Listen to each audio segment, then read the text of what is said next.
qala Rasulullah sallallahu alaihi wasallam, yushiku an tada'a alaikumul umam kama tada'al akalatu ala qas'atiha. Nanti satu masa, kata Nabi, akan muncul di antara orang-orang yang mengaku umatku keadaannya tercerai-berai. Sampai-sampai saking tercerai-berainya dipecah-pecah seperti hewan-hewan kayak semut atau hewan-hewan melata itu memperebutkan makanan. Kan kalau diperebutkan itu jadi terpotong-potong kan? Lihat komen pertama sahabat.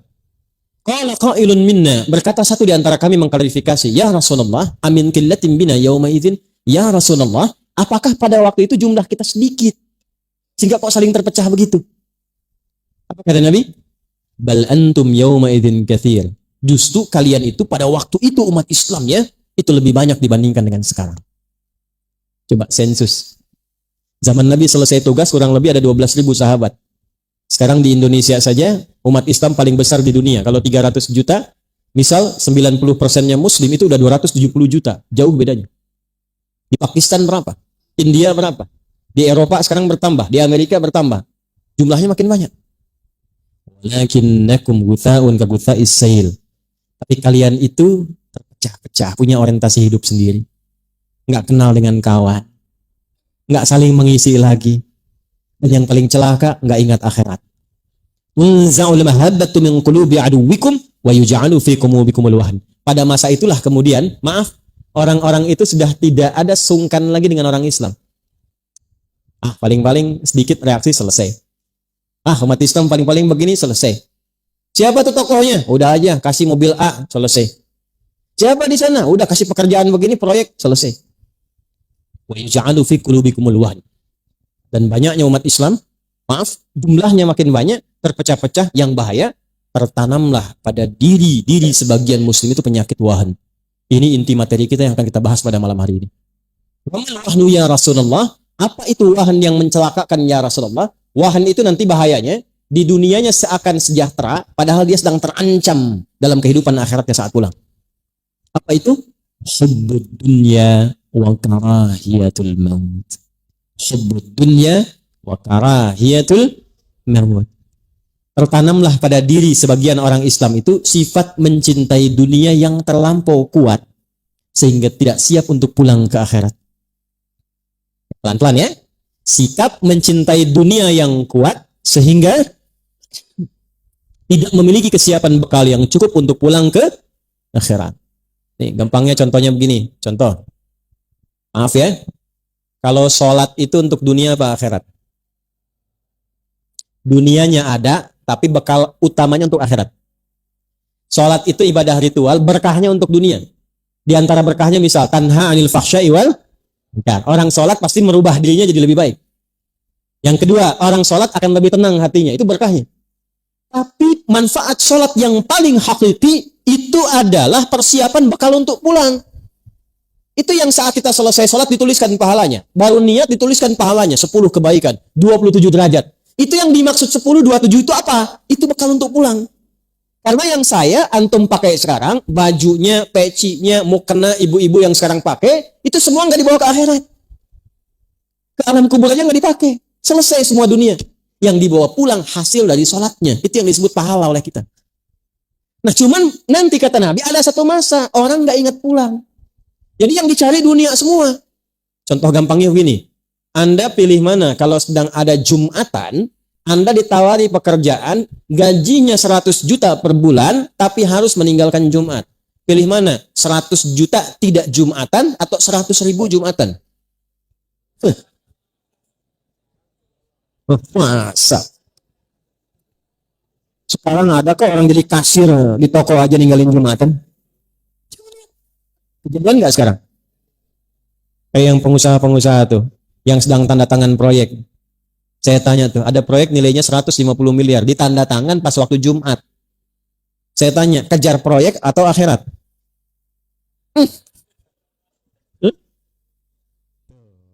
Ini masalah kita.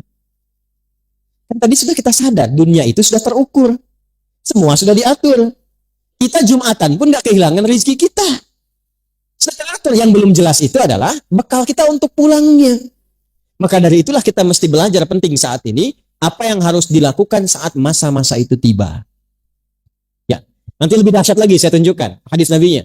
Atau kama qala Rasulullah sallallahu alaihi wasallam, sayati alaikum zamanun, akan tiba satu masa. Satu, lihat baik-baik. Taqarubus sa'ah atau taqarubuz zaman. Waktu semakin cepat diakses. Setahun kayak sebulan, sebulan kayak sepekan, sepekan kayak sehari, sehari kayak sekilatan. Terasa nggak sekarang? Kayaknya baru kemarin saya ke sini, ternyata sudah hampir 11 tahun. Kayaknya baru kemarin. Ya.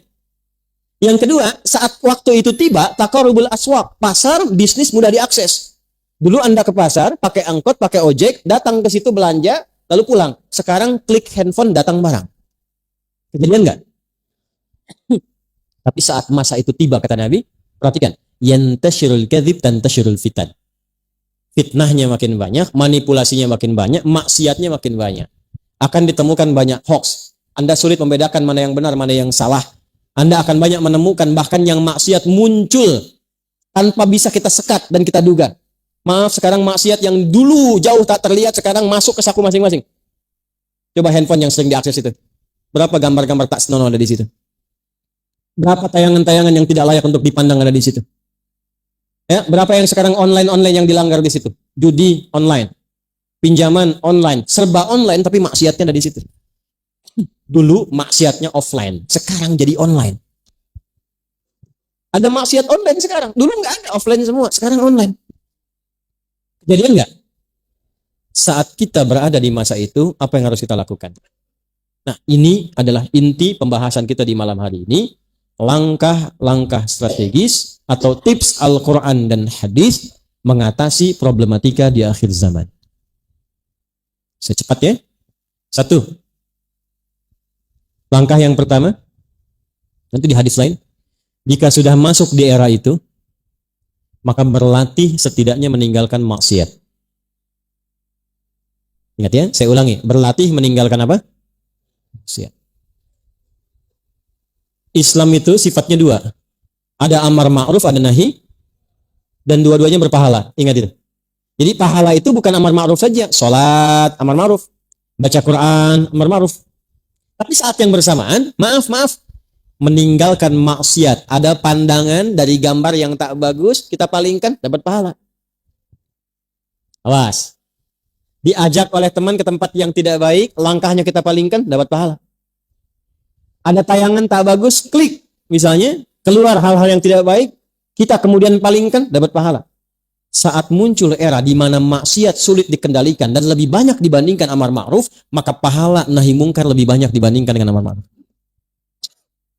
Ingat, saat zamannya sudah berubah di mana nahi mungkar lebih banyak dibandingkan dengan amar ma'ruf, maka peluang pahala di nahi mungkar itu lebih berlipat dibandingkan dengan amar ma'rufnya tetap dikerjakan, sholatnya tetap dikerjakan, baca Quran tetap dikerjakan. Tapi yang paling ditekankan oleh Nabi adalah yang paling penting pada saat itu konsenlah kita untuk mencegah perbuatan maksiat. Begini. Sehari sholat berapa kali? Nah, itu masih standar. Ya kan? Itu masih apa? Itu fardu, sifatnya wajib. Lihat sini. Kalau sudah ada iman, sholat 5 waktu itu otomatis diminta oleh hati kita untuk dikerjakan. Allahu Akbar, Allahu Akbar. Cepat sudah azan. Nggak ada orang ingatan pun, hati kita karena punya iman, imannya mengatakan, cepat sudah azan, siap-siap. Pernah begitu? Jadi amar ma'ruf itu kalau sudah fardu, otomatis di hati kita begitu. Sya'ban, mau Ramadan, itu otomatis. Sebentar lagi Ramadan tiba, siap-siap. Nggak ada ustadz ngasih tahu pun, karena punya iman, imannya memberitahu. Tapi saat yang bersamaan, nahi mungkarnya lebih banyak. Kalau perbandingan nahi mungkar dengan amar ma'ruf lebih banyak mungkarnya dibandingkan dengan ma'rufnya, maka konsentrasi kita arahkan untuk yang mungkarnya, karena yang ma'ruf itu sudah otomatis tubuh kita melakukannya. Yuk, prakteknya gini. Iya, tenang. Nah, baik ya. Hati-hati Bu ya, nggak ada railingnya ya, hati-hati. Ibu turun nggak kelihatan ke bawah husnul khotimah nanti. Tenang ya. Pelan-pelan. Nah, karena sudah masuk ke intinya, saya akan pelan menyampaikannya. Tadi itu masih mukadimah terakhir. Sampai jam berapa kita? Silahkan. Nggak apa-apa, sampai subuh nggak apa-apa. Tadi DKM sudah menyiapkan makanan kok tadi katanya. Ya saya tanya nih, yang bawa handphone angkat tangan. Sudah bawa semua kan? Nah, yang bawa handphone saat sholat angkat tangan. Nah, saya tahu. Handphonenya masuk saku kan? Lalu sholat kan? Saya tanya, apa isi handphone itu saat dibawa dalam sholat? Bagus. Ceramah, update status sehari satu hadis, sehari satu ayat. Bagus. Yang paling repot, ketika handphone itu dibawa sholat dan di dalamnya ada gambar-gambar yang Allah tidak senangi. Gambar. Ada aplikasi yang tidak Allah sukai. Ada video-video yang baru terbuka yang tidak Allah senangi. Kok bisa bawa kotoran, dimasukkan ke dalam sakunya, dipakai lewat sholat dan mengatakan Allahu Akbar. Apa nggak malu sama Allah? Satu. Dua, nggak bawa handphone. Nggak bawa handphone. Tapi maaf, sholat, tapi lisannya baru digunakan untuk maksiat. Ada yang sebelum sholat, maaf, sempat mencaci, sempat mencela, sempat bikin keburukan. Lalu dengan begitu tenangnya dibawa itu semua dalam sholat. Nah, dalam kondisi-kondisi demikian, kalau kita sudah temukan hal yang demikian, maka apa yang dilakukan yang pertama kali? Berlatihlah dalam setiap waktu untuk mengendalikan tubuh kita menjauhi maksiat. Salah di sini. Lawannya soleh. Lihat rumusnya. Kalau salah ditekan, soleh pasti naik. Sudah pasti. Kalau soleh yang turun, salah pasti naik. Nih, lihat baik-baik, fokus. Kata-kata yang kotor, kata-kata buruk, lawannya kata-kata apa? Kalau yang buruk kita selalu tekan, pasti yang keluar yang baik, karena tidak ada yang buruk lagi. Jadi otomatis kalau kita mencegah yang mungkar, amar ma'rufnya akan makin banyak. Nah, ada era di mana yang mungkar itu makin banyak dibandingkan yang ma'ruf. Orang udah mulai ninggalin sholat, yang sholat pun cuma takbir pertama mundur bawa kotak masjid, ya kan? Yang kedua kemudian keluar tukeran sendal. Sendal saya mana ya? Mana ya? Ya Allah, ini dia. Dia pakai begitu aja yang paling bagus. Padahal dia ke masjid nggak pakai sendal. Begitu. Ada yang baru selesai sholat sudah komen imamnya. Dasar imam baru hafid Quran aja belagu. Masya Allah. Oh, timbang sholat maghrib baca Yasin. Sholat tuh. Maka apa yang dikendalikan dalam situasi itu? Dan sekarang kan makin parah. Karena live langsung. Sekarang saya haji aja, saya umrah, saya lihat orang tawaf aja live. Subhanallah. Kelihatan nggak di sana? Alhamdulillah. Ya Allah. Kan? Ya kita berhusnudzon iya, tapi menempatkan fikih dengan benar juga itu harus. Maka yang dilakukan apa? Satu, dari ujung kepala sampai ujung kaki, latihan tiap hari. Turunkan. Pikiran dulu. Mata. Terus sampai ke kaki. Sekarang hari apa? Ahad. Besok Senin. Coba latihan sepekan dari Senin sampai dengan Ahad nanti. Sepekan. Latihan berpikir yang baik. Husnudzon. Karena era-era sekarang itu banyak suudzon. Coba antum buka berita. Dari apapun, diklik online. Itu 85% isinya itu kemungkaran semua. Judi online begini, ada yang ditemukan pembunuhan, baru mabuk begini, di sini ada begini, di sini ada kriminalitas. 85% isinya sekarang itu hasil dari maksiat semua, media sekarang. Kalau nggak percaya silahkan cek. Dan yang paling menarik apa? Yang paling menarik, semua otak kita dicuci tanpa sadar untuk melakukan tindakan-tindakan yang salah. Akhirnya kita baru lihat komen orang saja sudah ikutan ribut di komennya orang. Padahal kita nggak ada urusan dengan masalah orang itu. Satu orang bikin status, di bawahnya komentar. Yang komen pada ribut. Padahal yang bikin status biasa-biasa saja. Satu kan? Maka apa yang dilakukan? Sepekan berlatih bagaimana husnudzon dalam kehidupan. Mulai dengan di rumah tangga dulu. Suami husnudzon kepada istri, istri husnudzon kepada suami. Ibu dan ayah husnudzon kepada anak, anak berprasangka baik kepada kedua orang tuanya. Lalu praktekkan. Jelas? Pekan keduanya, mata. Yuk latihan sepekan. Atau bisa dipraktikkan berbarengan. Ini kan nggak susah, pikiran dengan mata. Maaf, ini sederhana tapi mahal. Dan pahalanya bisa jadi paling banyak di era kekinian. Sepekan, latihan memandang yang dibenarkan oleh Allah. Ayatnya Quran, Kalau yang ini Quran surah 49 ayat 12, di Quran ada semua. Yang ini Quran surah ke-24 ayat 30 untuk laki-laki, 31 untuk perempuan. Latihan mata. Kulil mu'minina. Katakan pada orang-orang yang beriman Muhammad SAW, perintahkan pada mereka. Yaghuddu min absarihim. Sepanjang sudah punya iman, imannya pakai untuk memandang. Jadi orang beriman itu ciri khasnya, imannya membantu perilaku dia untuk bekerja. Iman naik ke mata, mata akan dibimbing bagaimana cara melihat berdasar imannya. Makanya kita punya standar. Apa yang harus dilihat, apa yang tidak dilihat. Maaf ya, nggak ada orang pun kalau ada iman, Anda keluar dari sini, lihat baligo besar misalnya di luar di jalan, yang terpampang misalnya ada aurat terbuka. Yang tidak layak dilihat. Yang tak layak dilihat itu aurat manusia. Kalau aurat hewan memang terbuka. Ya, ada iklan tentang kuda nggak pakai baju, itu silahkan aja mau dilihat juga, nggak ada masalah. Tapi manusia terbuka busana, ya. Sekarang kan repotnya begini, iklan shampoo itu yang dilihat shampoo-nya apa orangnya? Iklan mobil itu yang mau dilihat itu di dealer, mobilnya atau orang yang jaganya? Ayo bapak-bapak. Nah sekarang pandangan jaga. Begitu antum keluar, ada yang tidak dibenarkan oleh imannya, palingkan. Kalau imannya makin kuat, itu bersamaan dengan dia palingkan istighfar keluar. Itu Quran surah ketiga ayat 133. Begitu keluar dari sini, ada balighah misalnya, maaf sekali, oh ini nggak benar kata imannya, palingkan. Begitu dia palingkan, keluar istighfar, astagfirullah. Itu begitu istighfar, bukan sekedar dijaga dari salah, pahala diturunkan. Tapi maaf ya, maaf. Tidak ada yang lambat, dua-duanya cepat. Jadi antara istighfar dengan memalingkan cepat. Jadi bukan istighfarnya cepat, matanya nggak berpaling. Astagfirullah. Nggak benar nih kata Fal-Falan, astagfirullah.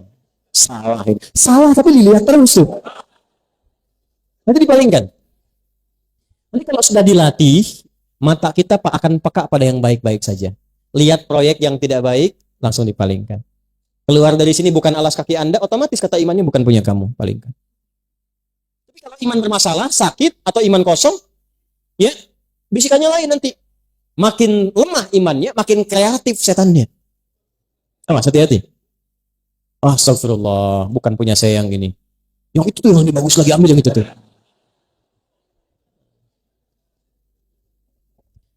Antum yang bapak-bapak nih, kalau buka status yang antum lihat istri orang apa istri sendiri? Ibu-ibu juga begitu, saya sering lihat yang di IG saya yang komen ibu-ibu semua. Masya Allah ya Ustaz. Masya Allah. Ibu kalau komen ke status saya halus banget deh, ke suaminya gimana tuh? Oh, Mas Bu, saya ini suami orang.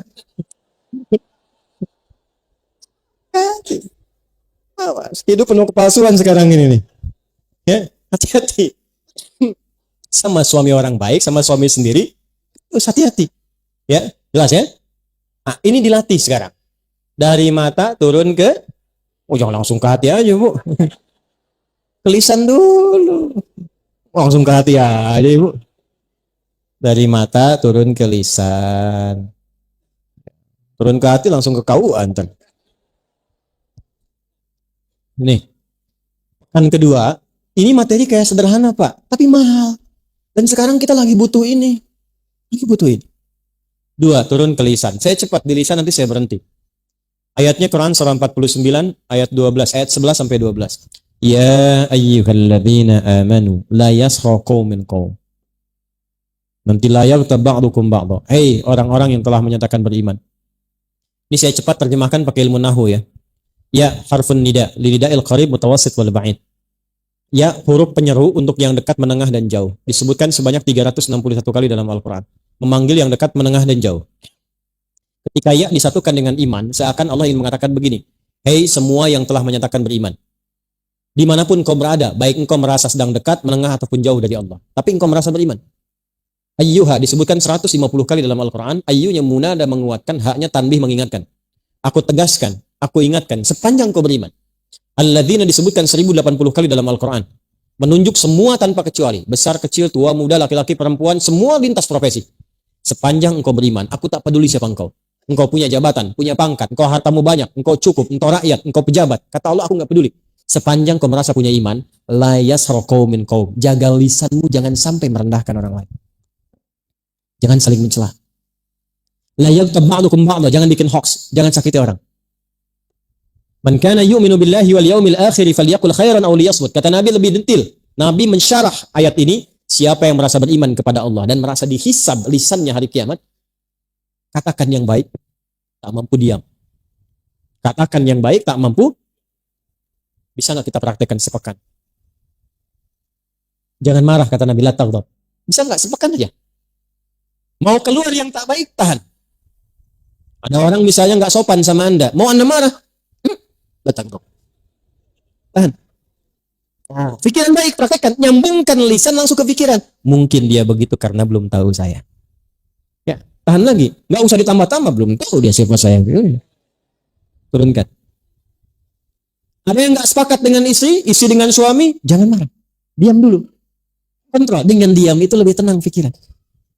Ya, suami dengan istri kan bedanya tipis-tipis, tapi pandangannya kan jauh. Ya kan? Istri mau datang aja udah pakai seragam tuh. Kadang-kadang nunjukin lu ke suami. Apa yang bagus mana ya kajian Ustaz Adi? Pakai bajunya yang hitam atau yang putih? Kata suami bagus hitam deh mah. Kayaknya putih deh Pak. Dia nanya tapi udah punya pilihan. Masih untung kalau dipakai, begitu keluar hijau. Tahan. Itu lisan. Kita bisa tata itu sepekan saja berubah kita.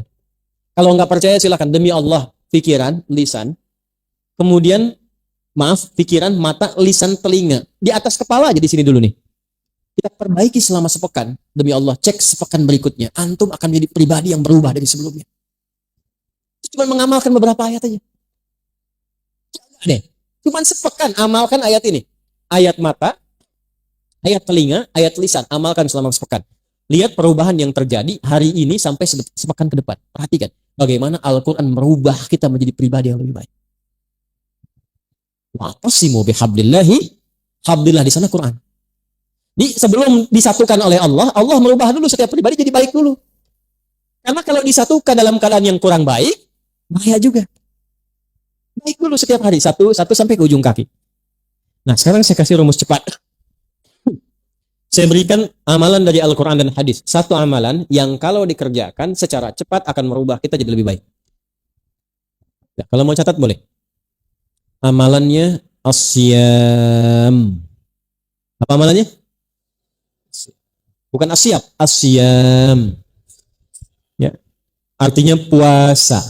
Apa? Puasa.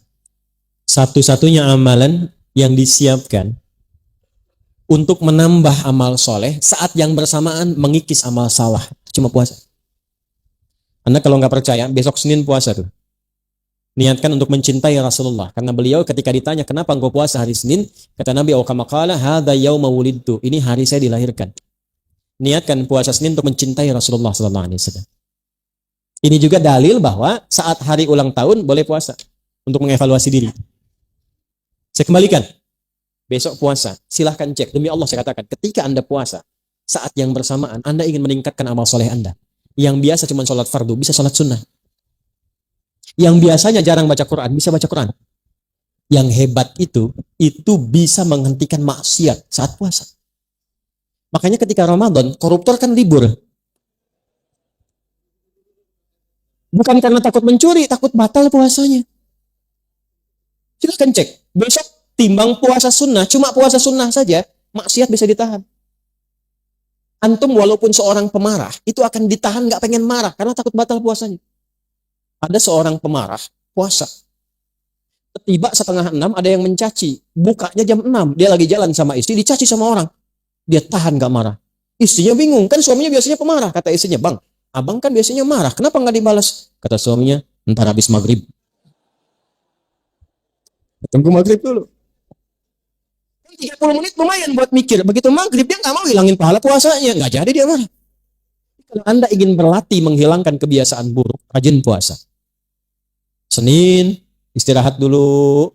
Setelah enak Senin, tambah Kamis. Jangan dirapel dulu. Jangan terlalu banyak. Nanti bosan. Senin dulu aja. Senin sudah enak, besoknya Senin lagi. Pekan depannya lagi. Sudah enak, sudah terbiasa, tambah Kamis. Terbiasa Kamis, tambah Ayyamul Bid. Sudah terbiasa langkahkan ke tingkat tertinggi puasa sunnah namanya puasa Daud. Sehari puasa, sehari. Senin puasa, Selasa tidak, libur. Rabu puasa, Kamis. Nah kalau sudah puasa Daud, yang Senin Kamis itu ikutkan ke Daud. Karena kita sudah berada di level yang lebih tinggi. Dan berbahagianya begini, kalau Anda puasa Senin Kamis sudah terbiasa, terus pindah ke Daud, begitu saat Kamisnya libur, itu pahala puasa Kamis tetap dituliskan. Dalilnya apa? Hadis Nabi, "Idza maridal 'abdu aw safar kutiba lahu mithla ma kana 'alaihi muqiman shahih." Kalau seorang hamba punya ujur seperti sakit atau safar, dia menghilangkan kebiasaan rutin amal solehnya karena kondisi ini, karena udzur, baik itu sakit atau safar, pahalanya tetap dituliskan sempurna. Antum terbang dari Palembang, besok ke Jakarta. Pas terbangnya itu mendekati waktu-waktu zuhur, ba'da zuhur bahkan. Antum sholat dulu. Nah begitu sampai ke Jakarta, kan zuhurnya sudah selesai di sini. Kan bisa dijamak qashar kan? Ya kan? Zuhur jadikan 2, asar jadikan 2. Ada sholat sunnah qobliyah zuhur? Ada. Ba'diyah zuhur ada? Antum biasa kerjakan itu kalau sedang mukim. Karena safar, antum qashar. Ketika antum qashar, antum nggak kerjakan yang sunnah tadi. Itu pahala sholat sunnahnya tetap dituliskan sempurna. Hadisnya sahih. Jadi kalau sudah qashar, yang sunnah sudah. Jangan terlampau soleh. Karena yang fardu aja dikurangi, masih mau ditambah sunnah.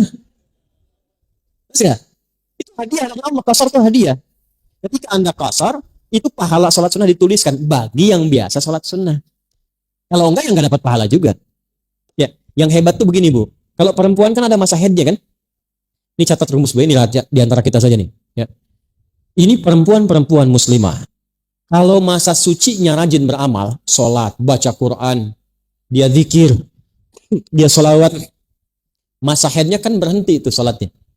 Ya kan? Itu semua kebiasaannya dituliskan pahalanya walaupun dia sedang libur dalam haidnya. Maka saya nasihatkan pada muslimah dimanapun berada, dalam keadaan masa suci perbanyak amal soleh. Karena Anda akan mendulang pahala pada masa haidnya. Cepat, mumpung belum datang masa monoposnya. Kalau sudah tiba masa monopos, nggak ada bedanya nanti. Karena semua berjalan lagi. Nah, kembalikan pola ini kepada apa yang tadi kita bahas teman-teman sekalian. Kembalikan. Susun ini dari awal sampai dengan akhir, ujung kepala sampai dengan ujung kaki. Berlatih ini dulu. Kalau mau cepat, puasa. Jelas? Oke, jadi setelah ini silahkan. Yang besok puasa Senin silahkan. Nyaman tambah Kamis. Jangan cepat-cepat ya. Senin dulu aja. Sampai nikmat dan konsisten Senin, pindah Kamis. Nikmat konsisten Senin Kamis, tambah ayamul bid. 3 hari di pertengahan bulan. 13, 14, 15 Hijriah. Sudah konsisten, mau tambah silahkan. Puasa Daud. Tolong diingat, saya penting ingatkan dulu. Yang ada cuman puasa Daud. Tidak ada sholat Daud. Subuh sholat, duhur tidak. Asar sholat, maghrib tidak. Tidak ada. Yang ada puasa dan tidak ada sholat dan nggak usah kreatif. Ya, tidak usah kreatif. Terlalu inovatif dalam persoalan ibadah bisa masuk kategori bid. Nah, cepat. Saya mau selesai. Kita 15 menit lagi selesai. 2. Kalau sudah konsisten menata diri jadi baik. 2. Perdalam ilmu pengetahuan. Penuhi majlis-majlis ilmu. Ya. Saya yakin insya Allah di Palembang di Sumatera Selatan pada umumnya banyak guru-guru yang hebat-hebat, baik-baik, ulama-ulama kita. Para tuan guru, ulama, habaib dan sebagainya, penuhi majlisnya. Kalau bisa, saya usulkan begini.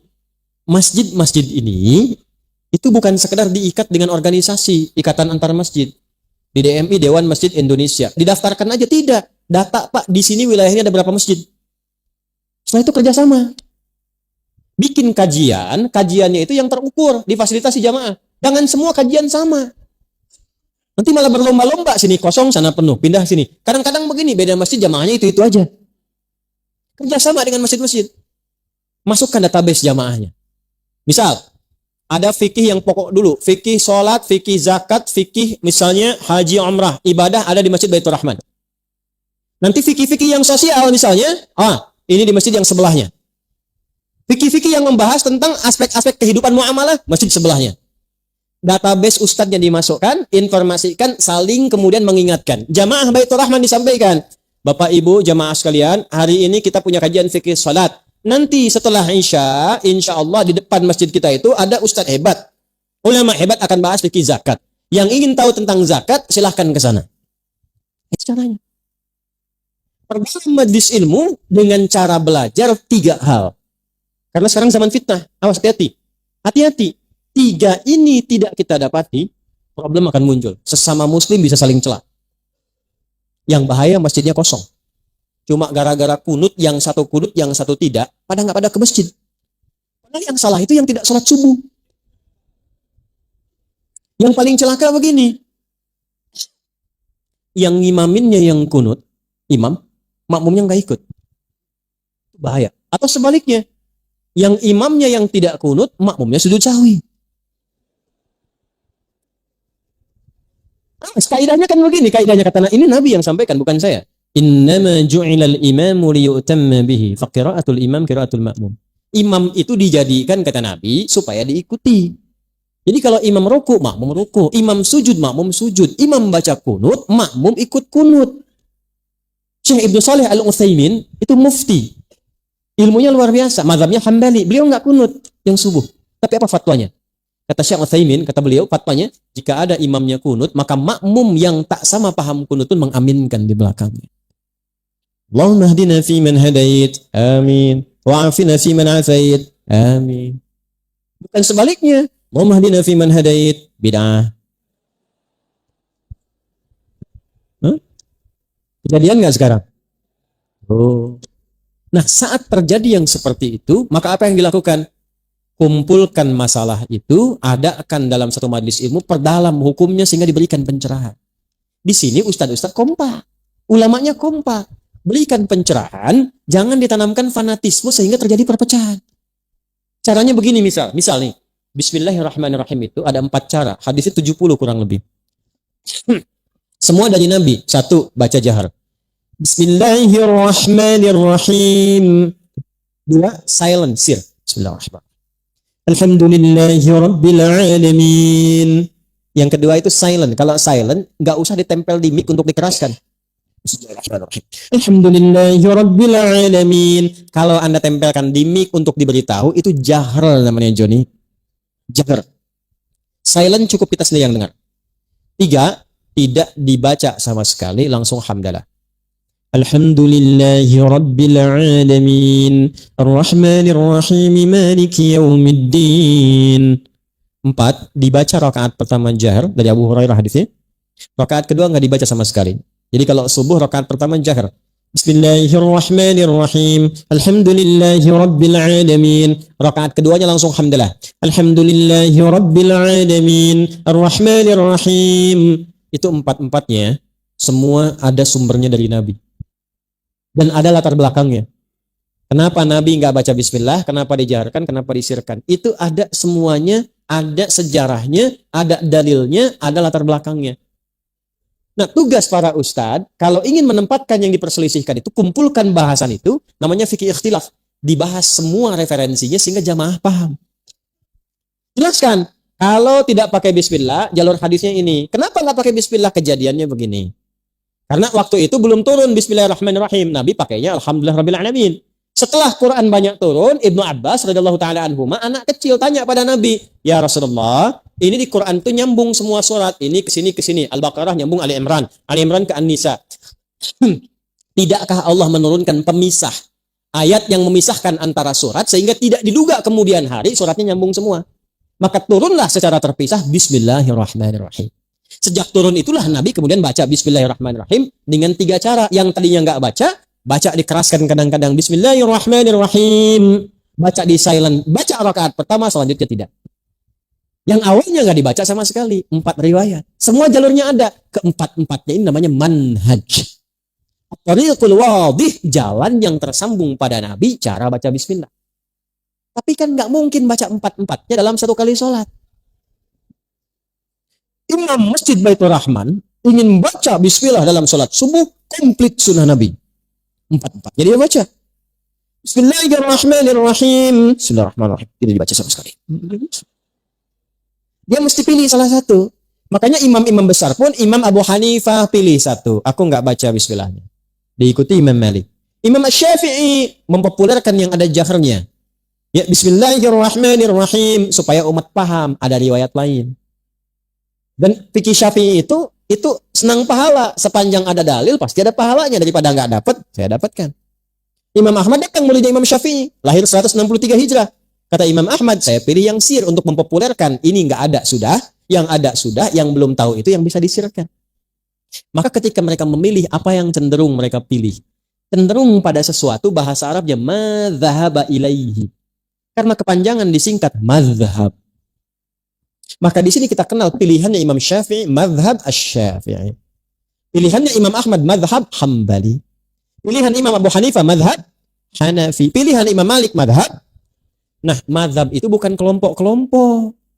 Dan semua kita itu kalau ngaji sekarang, itu sanadnya akan tersambung ke madzhab tadi. Kenapa? Karena Nabi itu singkatnya gini, Nabi ngajar ada sahabat. Sepeninggal Nabi, sahabat ngajar. Semua diajarkan. Itu zaman Nabi, zaman sahabat, zaman tabi'in, mereka punya kekuatan untuk mengingat. Dan hebatnya hafalan mereka di dalam kepala. Karena orang sekarang hafalnya di luar kepala. Di luar kepala itu belum hafal.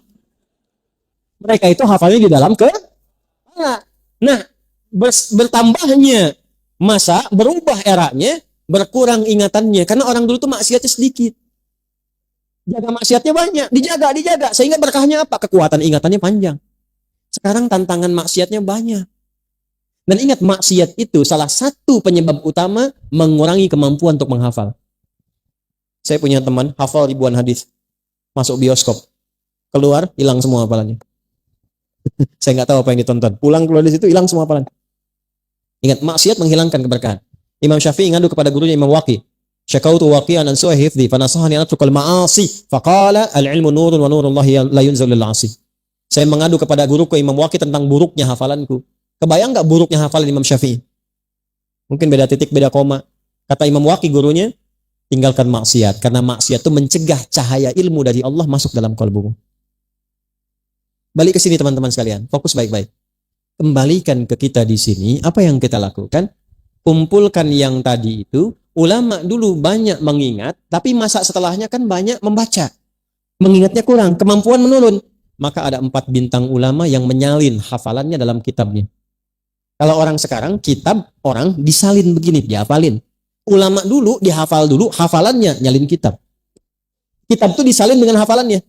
Hafal, salin kitab. Sekarang kan kitab ada dihafalin. Kan? Maka 4 bintang itu, satu Imam Abu Hanifah An-Nu'man yang wafat tahun 150 Hijrah. Kedua Imam Malik bin Anas yang lahir tahun 94 Hijrah. Yang ketiga Imam Asy-Syafi'i yang lahir tahun 150 Hijrah. Dan keempat Imam Ahmad bin Hanbal yang lahir tahun 163 Hijrah. Itu mereka menghimpun referensi dari masa sebelumnya, dihafalkan, diturunkan lewat kitabnya. Jadi yang sekarang kita pelajari, itu mau nggak mau akan nyambung jalurnya ke mereka itu. Karena semua jalurnya begitu. Maksud saya, jangan pernah katakan begini, ikut mazhab apa ikut Nabi. Itu artinya belum belajar. Tapi jangan kita cela, itu pernyataan aneh. Karena kalau orang ngaji fikih nggak mungkin berkata demikian. Karena mazhab itu bukan kelompok, mazhab itu yang merangkum, mendokumentasikan berbagai pengetahuan yang bersumber dari Nabi. Kita nggak mungkin kita dapatkan langsung akses ke Nabi. Siapa yang sekarang pernah ketemu Nabi? Saya pulang. Nggak ada.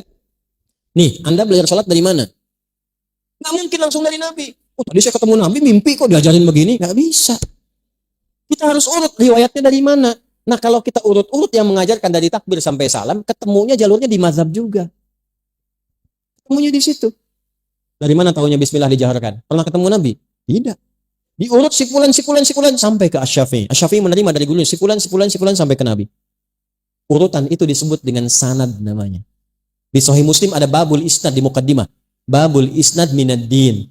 Jadi urutan dalam penyampaian riwayat itu termasuk dalam agama. Jadi kalau salah menerima ilmunya bisa salah ibadahnya. Nah, kita punya itu dalam Islam. Nah, dalam hal yang ada perbedaan, yang tidak sama, belajar caranya supaya tidak saling menjatuhkan. Tidak saling mencela dan merasa benar sendiri. Padahal mungkin orang lain punya alasan yang berbeda dengan kita, cuma sumbernya kembali ke Nabi. Ya, cepat. Saya mau akhiri sebentar lagi. Ini boleh nggak bonus 5 menit? Ya. Lihat nih. Fikih umumnya ada 2. Ada berapa? 1, yang bacaannya sama, caranya sama. Contoh, kita saat mengangkat tangan awal sholat bertakbir mengucapkan apa?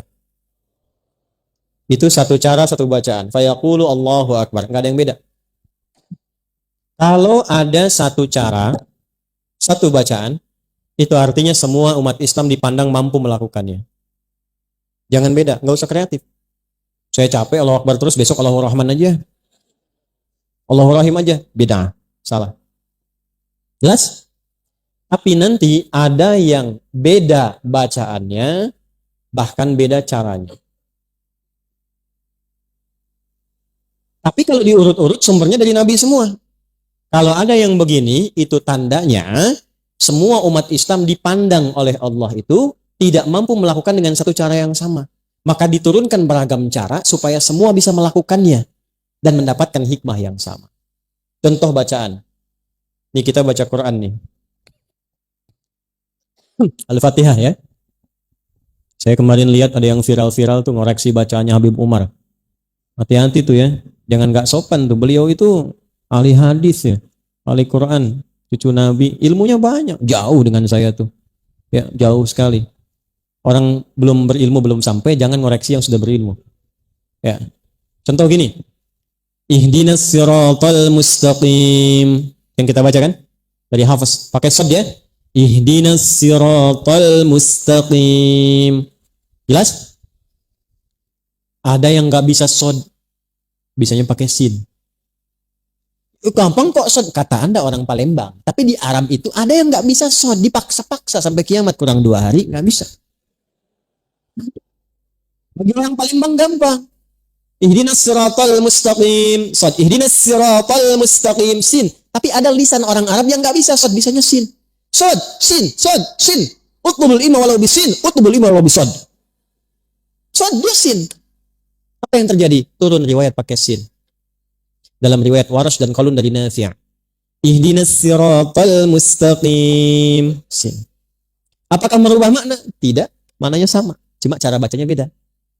Ada yang nggak bisa sin, nggak bisa shad, bisanya zai. Ada. Maka turun riwayat pakai zai. Ihdinas siratal mustaqim. Maaf, saya waktu ngaji di Libya, saya ngambil beberapa riwayat. Saya ngambil Hafiz dan sedikit Qalun dari Syekh Dukali. Yang ngambil riwayat Warash dari Syekh Ali Ahmar. Beberapa ambil saya yang lain. Itu guru saya cerita begini. Nah, katanya dulu ada penghafal Quran. Dua-duanya hafal Quran 30 juz. Yang satu Hafiz, kita baca, yang satu Qalun, Libya baca. Yang satu pakai shad, ihdinas siratal mustaqim, yang satu pakai sin, ihdinas siratal mustaqim. Dia ngaji pada guru yang sama. Cuman baru ngambil satu riwayat. Tapi yang jadi masalah, dia mengklaim itu yang paling benar. Ketemu sama kawannya, kamu salah, harusnya pakai shad. Yang sin bilang, ente yang lupa baca, harusnya pakai sin. Akhirnya dua-duanya sepakat, kita datang ke guru kita tanya mana yang benar. Gurunya bijak sekali. Kata syekhnya, ya bunayya iqra, anakku baca. Kata yang pakai shad, ihdinas siratal mustaqim. Hasbuk, cukup nah. Enta iqra, kamu baca. Dia baca pakai sin. Ihdinas siratal mustaqim. Hasbuk, cukup nah.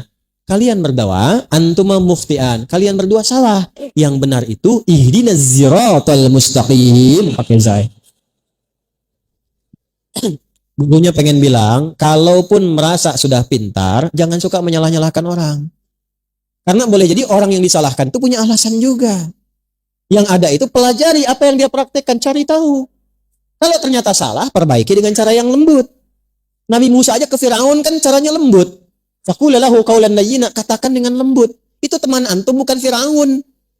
Antum pun tidak lebih soleh dibandingkan Musa. Antum bukan Musa, dia bukan Firaun. Kenapa antum kasar? Hah? Kenapa harus saling mencela? Ini yang paling hebat. Ada yang nggak bisa A, bisanya pakai terus. A, anta, ente, anak, ane. Begitu, madrasah. Itu imalah. Di Arab banyak. Sekarang kayak di Syria, di Palestina, Afrika sebagian pakai semua. Mungkin Betawi dari situ sana dia.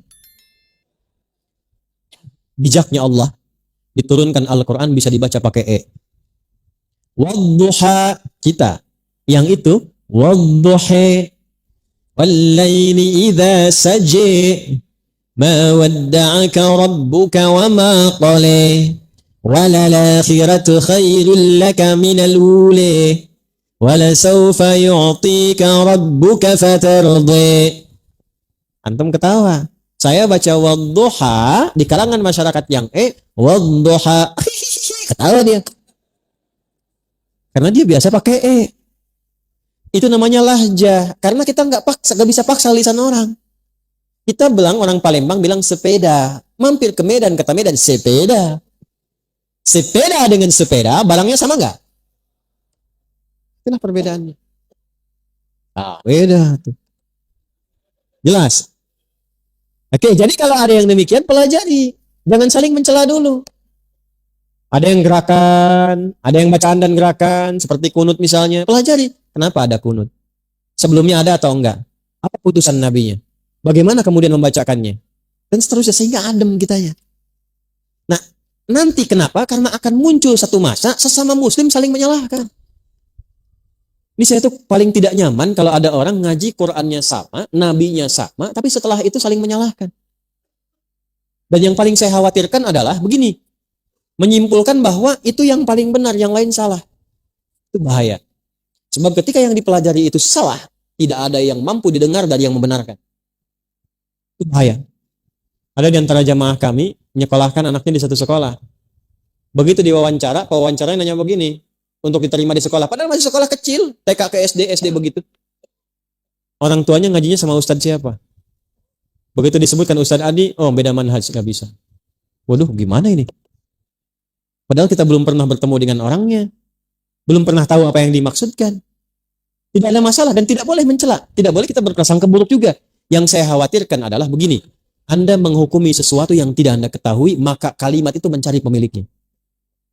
Beda manhaj itu artinya beda keyakinan. Karena manhaj itu semua yang bersumber dari Nabi. Kalau beda manhaj artinya beda keyakinan. Bahaya itu. Beda mazhab pasti nggak ada masalah. Beda manhaj itu bahaya. Apalagi kalau dipanggil sudah nggak salam. Assalamualaikum akhi. Beda manhaj. Bahaya. Maka bagaimana rumusnya? Pelajari. Saya tidak mengajarkan Anda untuk saling mencela orang lain. Kalaupun ada yang begitu, jangan dicela. Jangan dicela. Tapi kita tetap terbuka dengan senyuman dan baik, pelajari sehingga semua membuat mengerti. Yang enak tuh begini, guru mengajarkan, kita tidak kunut misal. Dalilnya ini. Kalau ditemukan teman kita kunut, dalilnya yang ini. Jadi hargai mereka yang kunut. Jelas? Kita bacanya jahar. Kalau Anda menemukan yang tidak jahar silent, ini dalilnya. Jangan kaget kalau ditemukan. Enak kalau begitu. Saya di Masjidil Haram, tugas tahun 2010. Biasah penerima jemaah haji. Jemaah haji pertama datang pas sholat isya, imamnya Imam Syekh Sudes. Begitu sudah takbir, Allahu Akbar. Ini saya masih ingat betul sampai sekarang. Berarti sudah 13 tahun peristiwa itu. Allahu Akbar. Silent. Bismillahirrahmanirrahim. Alhamdulillahirabbil alamin. Itu komentar pertama makmum di samping saya. Iki imamnya Muhammadiyah tuh katanya. Muhammadiyah cabang Masjidil Haram. Ini saya tidak ingin ada kesimpulan lagi kalau yang kunut NU, yang tidak kunut Muhammadiyah. Sejak kapan itu di zaman Nabi sudah muncul? Tidak ada. Muhammadiyah hormati, NU hormati, kompak semuanya jadi seorang muslim yang baik. Sepakat? Terakhir, praktekkan itu, hanya jangan jadi teori saja.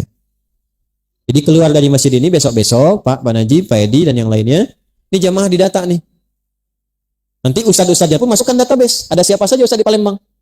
Masukkan. Nanti masjid didata, kompak, ketemu dengan sesama masjid, susun jadwal. Ustadz Fulan di sini, Habib Fulan di sini, segini. Materinya ini, rekomendasikan ke jamaah. Bikinlah aplikasi untuk saling melengkapi. Nah, nanti dari masjid ini ikatannya bikin aplikasi sahabat masjid, misal. Ya?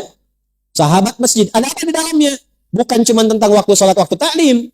Jamaahnya yang UMKM masukkan ke situ. Yang pengusaha beras masukkan, yang tukang sayur masukkan, tukang baju masukkan. Jadi sesama jamaah kalau mau pesan sesuatu antar jamaah lagi, hiduplah di situ ekonominya. Kalau sakit tahu dokter ada jamaah, begitu ketemu tahu database-nya, tidak perlu ke rumah sakit. Tanya resepnya apa, dapat alhamdulillah. Kecualian ketemu jamaahnya di sini ada polisi, tinggal sampaikan diproses, alhamdulillah balik lagi. Kalau bisa begitu, itulah yang dimaksudkan nilai-nilai keislaman yang hadir dalam satu shaf. Innamal mu'minuna ikhwah. Jadi itu yang kita bahas seperti sederhana, tapi insya Allah kalau kita istiqamah sampai dengan wafat, mudah-mudahan dengan itu kita dimuliakan oleh Allah Subhanahu.